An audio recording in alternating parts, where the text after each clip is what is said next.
Let's get some sense of what to expect here on the local market at the Open. We're joined now by IG market strategist Evan Lucas from Melbourne. Evan, great to see you there. Yeah, what a surprise. I just wanted to get your thoughts firstly on your take out of the Fed's decision.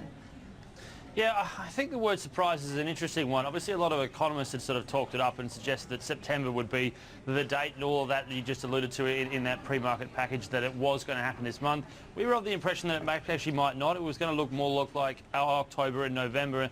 And the reason for it is the uneven data, and that's what they really alluded to. And I think if you listen to what he said, they got back very much to their mantra idea, which was unemployment and inflation. And that was the two reasons when they originally got into QE when it started back in 2008, 2009, was to actually go ahead with that because unemployment was ballooning and they also had inflation falling through the floor, and that's still the case, and that's what they alluded to. And you can see that with the official non-farm payrolls last week and also the ADP numbers, and then if you break out the PMI data from the manufacturing part with the employment in there, that was all very, very sporadic, all very different lead-ups to it, and that's what he's getting back to. He's also got a situation now where we are again being held to politics coming out of Washington. The debt ceiling is going to be renegotiated over the next couple of weeks to a couple of months as well, and if it's going to be anything like what we saw in 2011 when basically the government was held to ransom by Congress and also what was going on in the Senate, it's going to be another sort of cloud over the markets, and all of that was basically what Ben was alluding to, in the fact that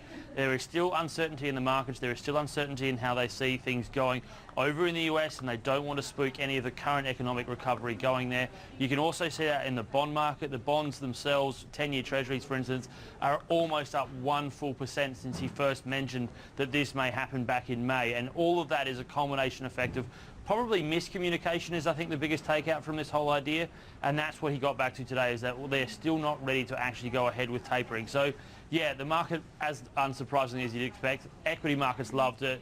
US dollar absolutely tanked on it, which is also expected. You saw bond yields coming off as well. They dropped 15 basis points on the 10-year treasuries to 2.75, and that will make a lot of US mortgage holders quite happy, considering that as this time last week, it was the average 30-year mortgage rate in the US hit 4.75, and that was a high for around about 3 years. So all of that will be very, very much a risk on trade. It's why the markets over there absolutely loved it, and over here in Asia, we're going to get onto the same boat as well.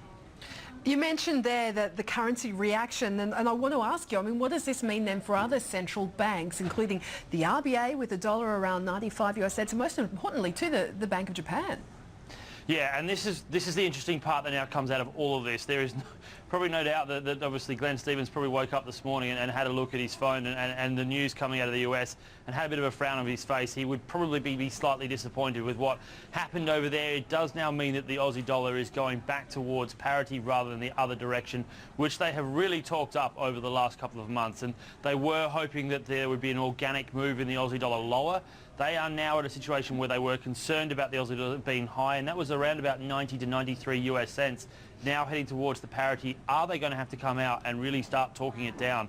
Are they going to have to look at other mechanisms to maybe move it, like what we saw from the Bank of New Zealand with their talking up of moving on the Kiwi dollar? That's another thing to come about, and all of that will be something to be discussed now in the Aussie markets particularly over the coming months, because there is no doubt that the high Aussie dollar has been a huge constraint for our market and our economy, not just over this year, but for a fair while now, since the Aussie dollar being above parity. Moving to the Bank of Japan, this really does bring them into play. Today will probably be the first time we actually see a break of what's been a very, very strong inverse correlation between the Nikkei and the dollar yen. Every time the yen went backwards, the Nikkei went up. They're both going to go together today, and that will be a very interesting thing, because the Bank of Japan has always been about trying to get that yen down. It's been very much overvalued, and trying to get inflation moving forward.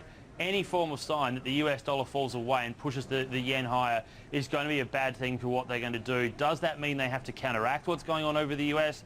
Will that mean that Kuroda and also Abe will have to look at other mechanisms to continue to keep money in the Japanese economy? And that again gets back to an Australian-centric point of view. The Nikkei having a really good run is again very much centric to how our market moves. They have a huge amount of investment into this country. So lots of questions now come out of what happened this morning. It'll be very, very interesting to see how these central governments, also the ECB and also the Bank of England. The Bank of England doesn't have much room to move now because they've now got inflationary pressures with this as well. All of these questions will now be talked about for the next couple of weeks. Very, very interesting developments, and watch those currency markets very closely. What about the equities here? What's your call then, opening call for the ASX 200? ASX 200 actually looks like it will go through 5,300 points for the first time since around about the 30th of June 2008. Now that is an amazing run. It's a level that for a lot of people they have not seen for a 5.5 year period. That is a 1.2% jump. We are looking at the risk on assets, particularly looking at BHP's ADR. It's up 1.8%. Could see it into the $37 handle and even higher if we really get a good punch up. It's going to be very much a green on screen idea, but again, there will be volatility that comes with this because there will be more debate about what other central governments do. It'll also come back to whether or not this is a euphoria reaction, and then they start to digest, hang on, is the US actually doing as well as it is? So we'll be a very, very strong 24 hours. There's no doubt about that. But the more and more data we get out and the more discussion we have around this sort of whole idea that taper hasn't moved, it will create more and more volatility. Evan, great to get your insights as always. Thank you so much. Thanks, Bridie.